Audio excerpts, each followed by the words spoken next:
Betrayed by my best friend, who stole my boyfriend and turned everyone against me. Years later, she tried to reconnect, but I was not the same person anymore. I'm 28, and I was engaged to this girl, Emma. She's 25, and we've been together for 5 years now. We even got engaged like 2 weeks ago. I thought everything was going smooth, you know? But wow, things turned upside down in a way I did not expect. So about 3 weeks ago, I come home from work. It was a long-ass day, and I was exhausted. You know how it is. I just wanted to chill, maybe watch something, relax. Anyway, I walk in and Emma's sitting at the dining table with her buddy Dan. Now, Dan's been around forever. Like, they've been friends since they were little kids or whatever, so I don't think anything of it. I kiss him on the cheek, say hi, and give Dan a fist bump. I ask if he's doing okay. Just being polite, right? Dan's not one to turn down chilling, but this time, he just looks all serious and says, "Nah, man, I'm good. I actually need to talk to you about something." And I'm like, oh, okay, this must be serious. I look at Emma, and she's got this kind of serious face on too. So I sit down with them like, all right, what's going on? Emma then says, Dan's going through a rough time. She starts explaining that Dan lost his job and his place to live, and now he's got nowhere to go. You know, typical sob story. I mean, I felt bad for the guy, but I'm thinking, what's this got to do with me? Then she drops it on me. I was thinking maybe Dan could stay with us for a few weeks, just until he gets back on his feet. Now listen, I'm not heartless. I've known Dan a while, and it's not like I have anything against the guy. So I said, yeah, it's cool. But I made it clear. I told him straight up, as long as you help out around the house, it's fine. Just don't make a mess and contribute when you can. He seemed super grateful, like he even got up and gave me a big hug, thanking me over and over. The first week it was fine, like totally fine. Dan was keeping to himself mostly, and he was even doing chores. It was actually kind of nice to have someone else around to help out with stuff, and he didn't complain or anything. We watched some TV, and everything seemed chill. I was even thinking, man, maybe this won't be so bad after all. But then, man, things started going downhill. Fast. The second week, I start noticing stuff around the apartment. Little things, but they add up, you know? Like his dirty clothes would just be lying around. Not just in his room, but like in the living room, under the couch cushions, socks, shirts, whatever. And it started to get annoying, so I talked to him, being all polite about it. Hey man, can you clean up after yourself a bit more? This is still our place, you know? He apologized, said he was sorry, promised to do better. I figured that was the end of it, but nope. Things got worse. Fast forward a few days, I'm going to the bathroom one morning, and not to be gross, but the toilet was nasty. There was dried up vomit on the seat, like he had puked, and didn't even bother cleaning up. I couldn't believe it. Who does that? At this point, I'm realizing something's off with Dan. I didn't want to jump to conclusions, but I started noticing more and more. His room started to stink, and his attitude shifted. He was always tired, moody, just off. I confronted Emma about it, asking if she's noticed, and she brushes it off like it's no big deal. He's going through a rough time, she kept saying. Yeah, okay, but so are we if he's trashing the place. And then it got to the point where I couldn't ignore it anymore. I came home from work one day, and I swear the whole apartment smelled bad. I could already feel my blood boiling as I walked down the hallway to the guest room, knowing exactly what I was about to find. I barged into the room, and there's Dan, just lying on the bed.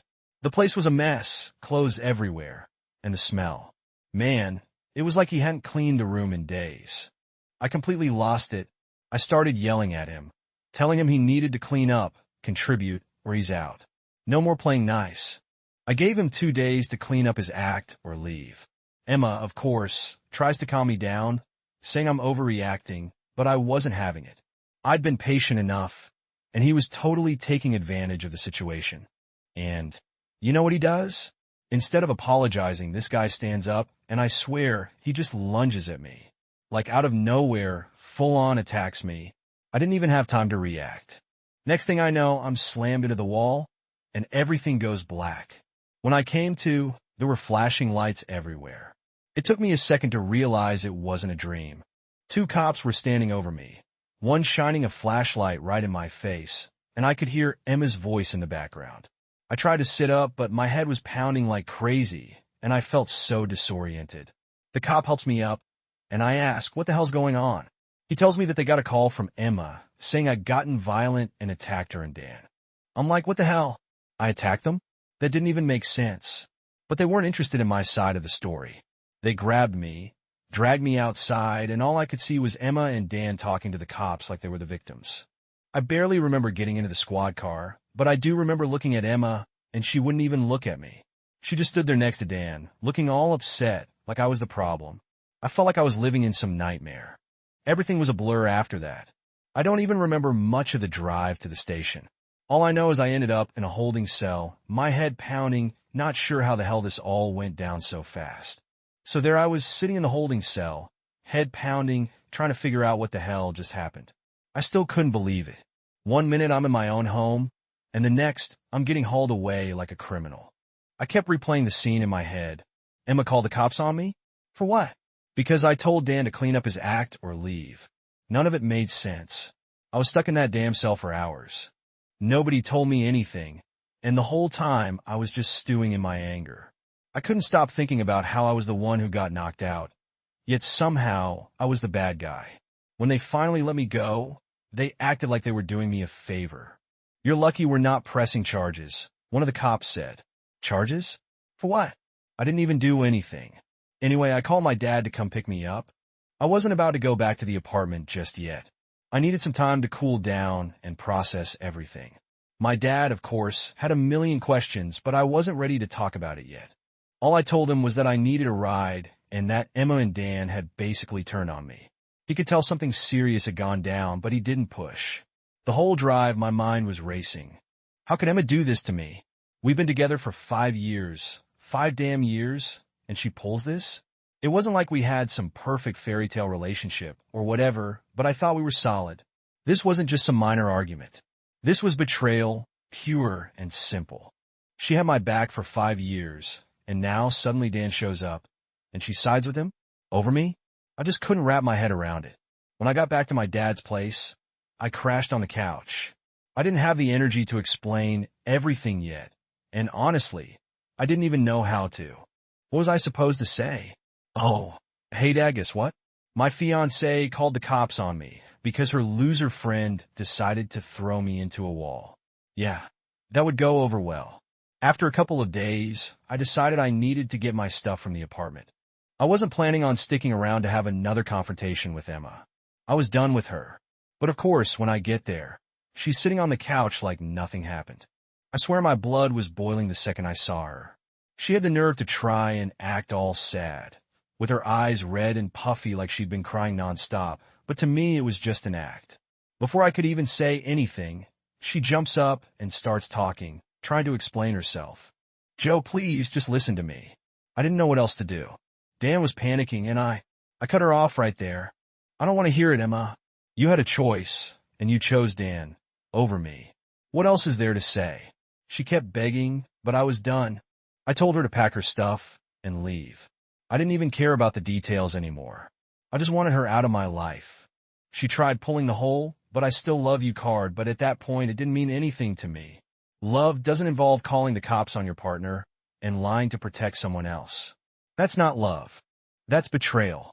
It took everything in me not to lose my cool again. I mean, seriously, how does someone you trust for 5 years turn on you like that? I had spent so much time thinking we were building something real, something solid, but clearly I was wrong.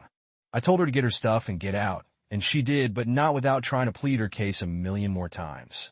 Once she was gone, I thought maybe I'd feel some relief. Like, okay, the toxic part of this situation is out of the picture, but honestly, I just felt empty. I sat there in my own apartment, wondering how the hell it all fell apart so quickly.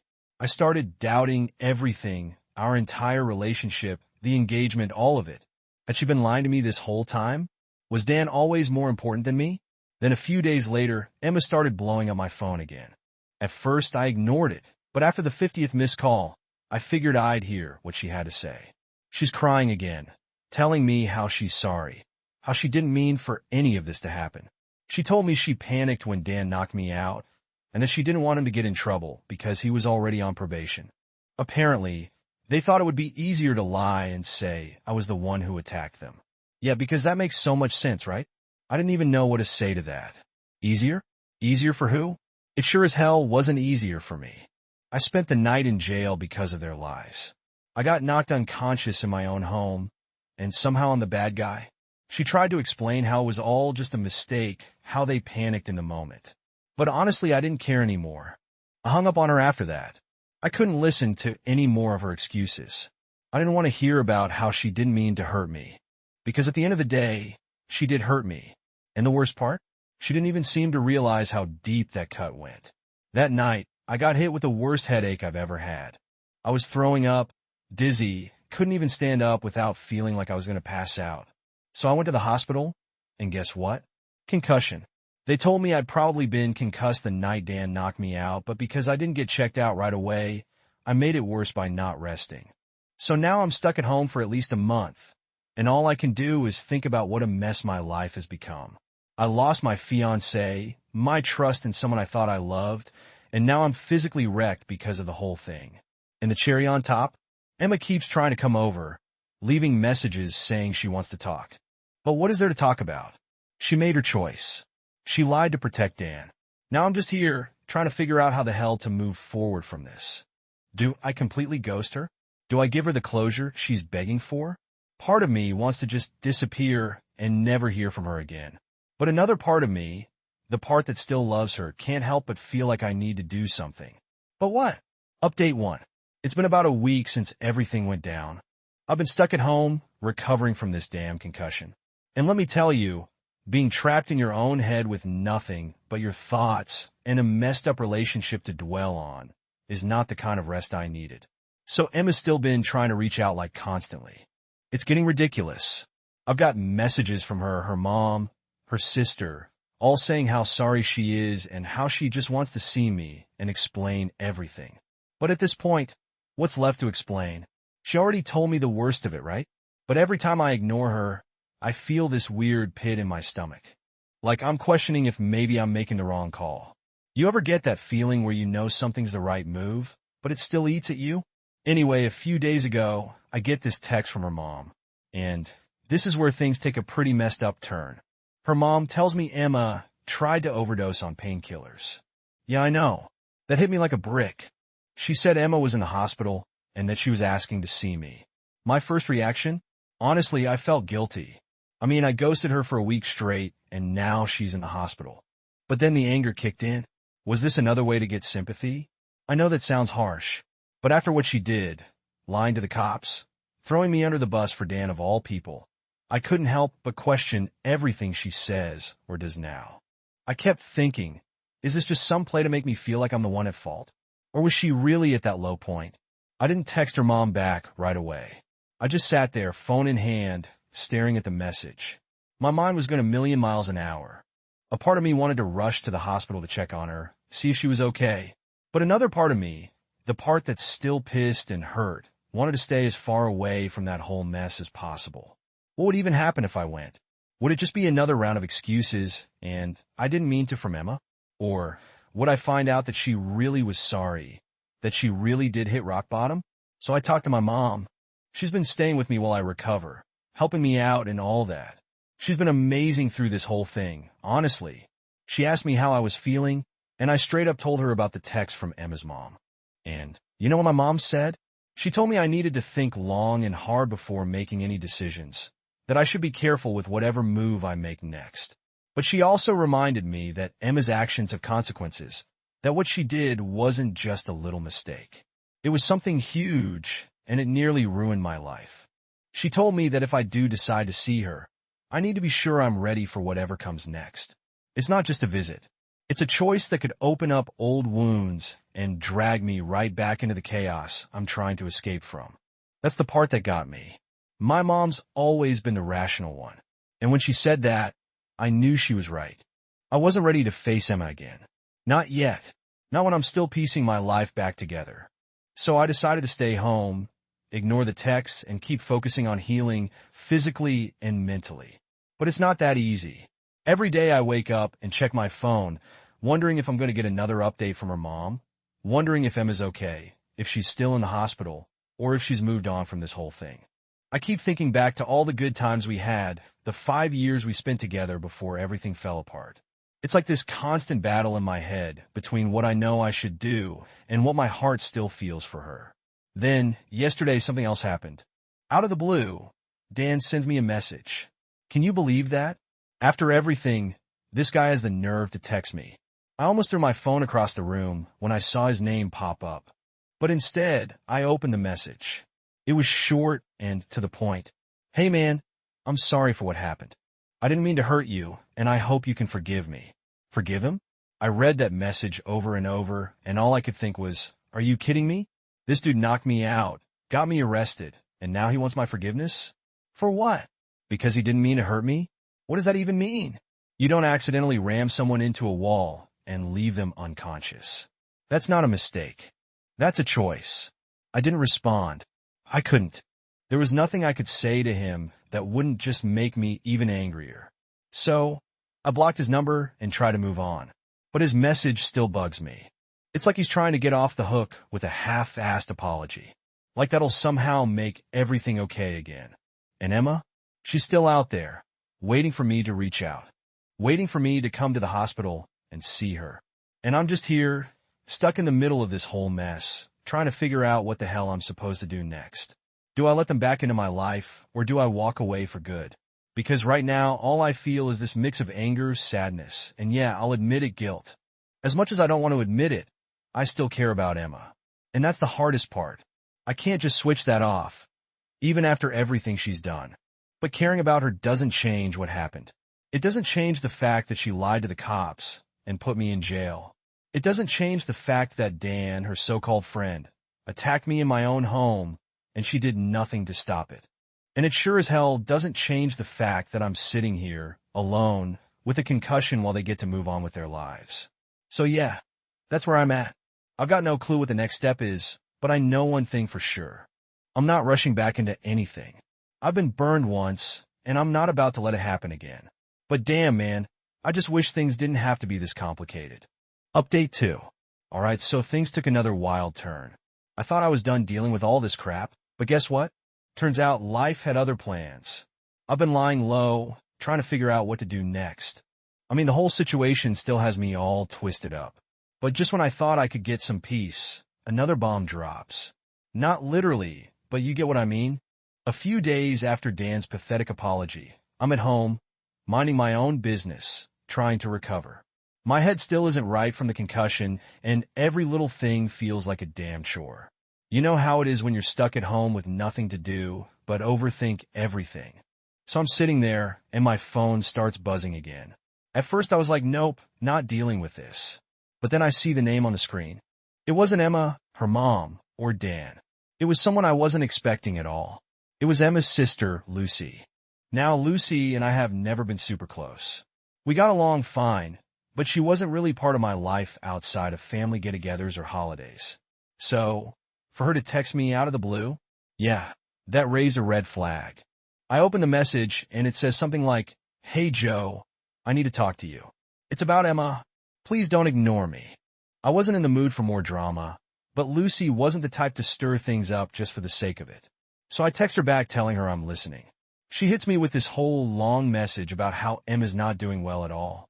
How the overdose wasn't just a cry for help or some ploy to get attention. She tells me Emma's been in a really dark place since I cut her off, and she's barely eating, barely talking to anyone. Apparently she's seeing a therapist now, and things aren't looking good. I don't know what to do with that information. I mean, yeah, I feel bad, obviously. I don't want to see anyone, let alone someone I spent 5 years with, go through something like that. But at the same time, I keep thinking back to what Emma did. It's not like I can just forget the whole thing and go back to how things were. That's not how it works. Lucy's message keeps going on about how Emma's been trying to make amends. How she's regretting everything, and that she really needs to talk to me. I'm sitting there staring at my phone, wondering if maybe I should just give her a chance to explain herself. But every time I think about it, I remember how betrayed I felt. How she chose Dan over me in the moment that mattered most. That's not something you can easily get past. So I ask Lucy straight up, do you think she's being genuine? Or is this just another way to get sympathy? I know it sounds harsh, but after everything I had to ask, Lucy responds pretty quickly saying, "I've never seen her like this, Joe. She's not faking it. She's really struggling, and I think she's realized how much she messed up." That hit me harder than I expected. Like maybe she really does regret everything. But even if she does that change anything? Can you really forgive someone after something like this? I'm still not sure. So I told Lucy I needed some time to think, and she said she understood, but she hopes I'll talk to Emma soon. Here's the thing. Part of me wants to see her.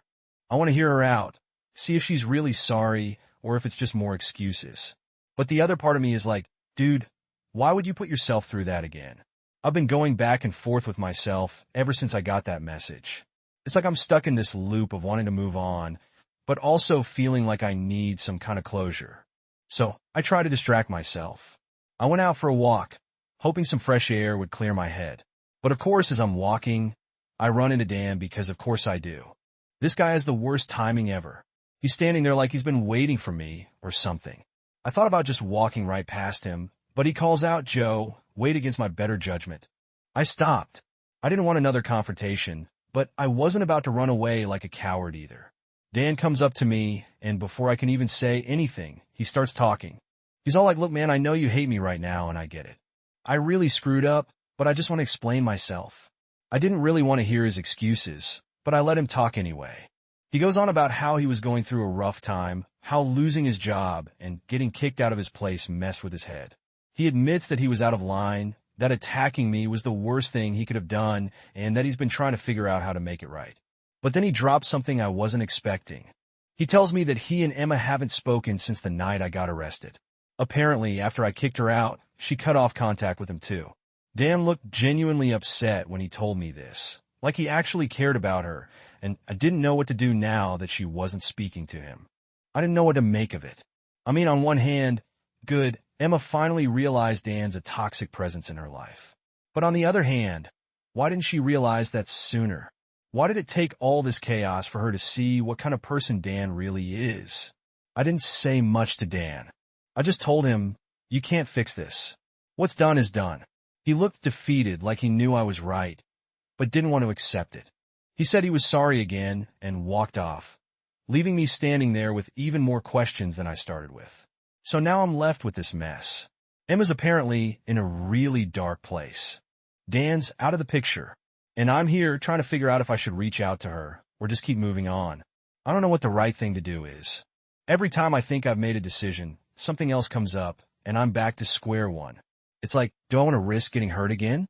Or do I just let it all go and focus on myself? I've been trying to weigh the pros and cons, but no matter what, there's no easy answer. Either way, someone gets hurt, whether it's me, Emma, or both of us. So yeah, that's where I'm at, stuck in limbo, unsure of what to do next. Part of me thinks I should just cut ties completely and move on with my life. But another part of me feels like I need to see this through to find out if Emma really has changed.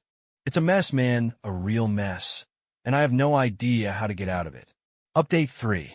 So after that run-in with Dan and Lucy's message about Emma, I spent the next couple of days just sitting in my apartment, trying to clear my head. Every time I thought I had things figured out, I'd get stuck again second-guessing myself. Honestly, it was driving me insane. But then, something happened that I wasn't expecting. Emma reached out to me directly again, but this time, she sent me a long text instead of calling or showing up at my door. I wasn't sure if I should open it. I stared at my phone for a good 5 minutes, just trying to decide if I even wanted to read it. But curiosity got the best of me, and I opened it. Her message started off with an apology, a real one this time. Not just one of those "I'm sorry" but types of apologies. She said she knew she messed up in ways she couldn't fix. She admitted that choosing Dan over me in that moment was the biggest mistake of her life, and that she doesn't expect me to forgive her. Then she went on to say how lost she's been since everything went down, how she's been trying to make sense of it all. But she realizes now that no amount of excuses can change what happened. I could tell this wasn't some half-assed apology. She was laying it all out there, telling me how she's been going to therapy, trying to figure out why she acted the way she did, and how she's working on herself. Emma said she didn't want to hurt me anymore, and that she wasn't reaching out to beg for me back. She just needed to say her piece. She ended the message by saying she hoped one day I could at least understand why she did what she did, but that she knew we might never be okay again. After reading it, I had to sit down for a minute and just breathe. It's weird, you know? Getting an apology like that after everything that's happened, Part of me felt relieved, like maybe I could finally let go of some of the anger I'd been holding on to. But another part of me was still like, is this enough? Does this really change anything? I didn't respond right away. I needed to think. I mean, yeah, it was a good apology. But did that mean I was ready to talk to her again? Was I ready to open that door? Because once you open it, you can't just close it again, right? That's when things get complicated. Anyway, later that night, I talked to my mom about it. I hadn't told her about the latest text yet, so I filled her in on everything Emma had said. My mom's reaction surprised me a little. She didn't immediately jump to, you should forgive her, or you should move on. Instead, she told me something that stuck with me. She said, Joe, sometimes people do terrible things, but that doesn't mean they're terrible people. You have to decide if this is something you can move past, not for her sake, but for your own. And that got me thinking. I wasn't just holding on to the anger because I didn't want to forgive Emma. I was holding on to it because part of me was scared of what would happen if I did. Like if I let go of that anger, what's left? How do you move forward when the thing that's been driving you for weeks is suddenly gone? So I sat with that for a while. I didn't respond to Emma's text for a couple of days. I kept reading it over and over, trying to figure out how I felt. And then one night something clicked. I realized I wasn't mad anymore. Like sure, I was still hurt, and I don't think that's going away anytime soon. But the anger? It was gone. I wasn't burning with it like I had been before. It was weird, honestly. I didn't expect to feel that shift, but there it was. That's when I decided to respond to Emma. I kept it short, but I was honest. I told her I appreciated the apology, that I could tell she was being genuine, and that I hoped she was serious about working on herself. I said I didn't know what the future held for us, but that I wasn't ready to completely cut her off. I didn't promise anything. I just left the door cracked open a bit. Her response came almost immediately. She thanked me, said it meant more than I knew, and that she wasn't expecting anything from me. She just wanted me to know she was trying to do better, and honestly, that was enough for me right then. I wasn't ready to dive back into anything, but at least it felt like things were starting to settle. Like maybe, just maybe, I could start to move forward. But just when I thought I had some peace, the universe threw another wrench into things. Out of nowhere, I get a message from Dan. Yep, then again. This time, it wasn't some half apology or plea for forgiveness. No, this time he sent me this long, rambling message about how he and Emma had been seeing each other behind my back for a while. He said he didn't want to carry the secret anymore, that he felt like he needed to come clean. I couldn't believe it. I mean, yeah, I had my suspicions when everything went down, but to have it confirmed, it was like getting punched in the gut all over again.